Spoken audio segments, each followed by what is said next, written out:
Mother Earth News is a bi-monthly American magazine that has a circulation of 500,520.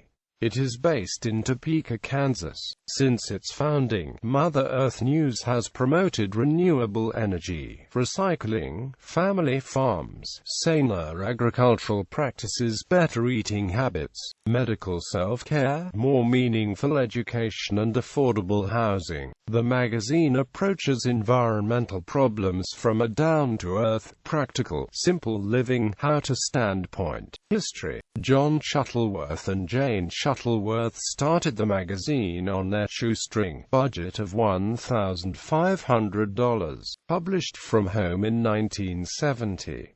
The first issue was published in January of that year. John Shuttleworth died on March 29, 2009, at his home in Evergreen, Colorado, at the age of 71. The magazine was originally published in Madison, Ohio, and moved to Hendersonville, North Carolina later. The headquarters is in Topeka, Kansas. It had a scrappy, no-frills style and appearance throughout the 1970s. Mother Earth News embraced the revived interest in the Back to the Land movement at the beginning of the 1970s, and combined this with an interest in the ecology movement and self-sufficiency. Unlike many other magazines with ecological coverage, Mother Earth News concentrated on do-it-yourself and how-to articles, aimed at the growing number of people moving to the country.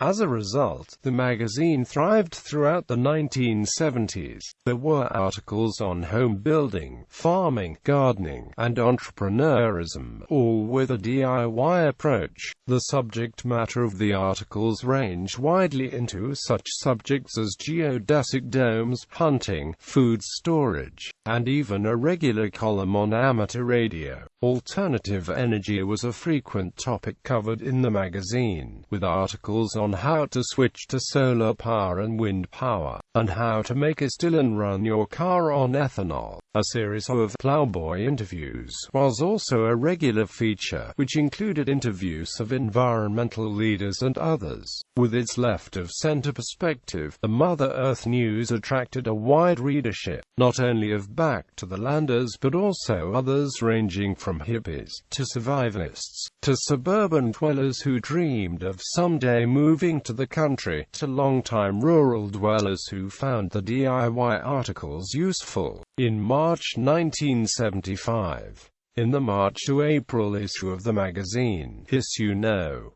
32, John Shuttleworth said in the second installment of the Plowboy interview, "For at least 20 years now, I've been getting an increasingly uncomfortable suspicion that all the major nations of the world, capitalist and communist, suffer from the narrow delusion that only people, and people alone, have any rights on this planet. Further, that human wants, needs, and desires, seemingly the more capricious the better, should be instantly gratified, and further still, that this can always be done in a strictly economic frame of reference. In short, I think that we live in an unbelievably marvelous Garden of Eden, surrounded by miraculous life forms almost without number, kept alive by a mysteriously interwoven, self-replenishing support system that, with all our scientific breakthroughs, we still do not understand, and yet, as favored as we are by all this real wealth, we somehow perversely prefer to spend almost all waking hours interpreting the sum total of this reality in terms of the narrow and distorted, strictly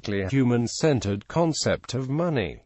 Quote, in 1979, editor Bruce Woods and two other employees bought the magazine from the Shuttleworths. The eco-village of 600-acre research center was in full swing with vast experimental gardens, houses, and energy projects. 20,000 people each summer took Mother Earth News seminars on everything from beekeeping to cordwood construction. A radio show shared the magazine's philosophies on hundreds of stations nationwide, and alternative fuel vehicles carrying the Mother Earth News logo crisscrossed the country. The magazine flagged somewhat with the declining popularity of the Back to the Land movement in the early 1980s. Eventually, it was sold to the New American Company in 1986, who redesigned it with a much slicker image and repositioned it as the original country magazine. A number of employees of Mother Earth News left the magazine at this time to start Back Home magazine. New American stopped publishing its magazines, and sold them to Sussex Publishers in 1991. The magazine survived, and grew through the late 1990s and the first half-decade of the 21st century. Sussex Publishers in New York City owned the magazine until 2001, when it was acquired by its current owners, Ogden Publications.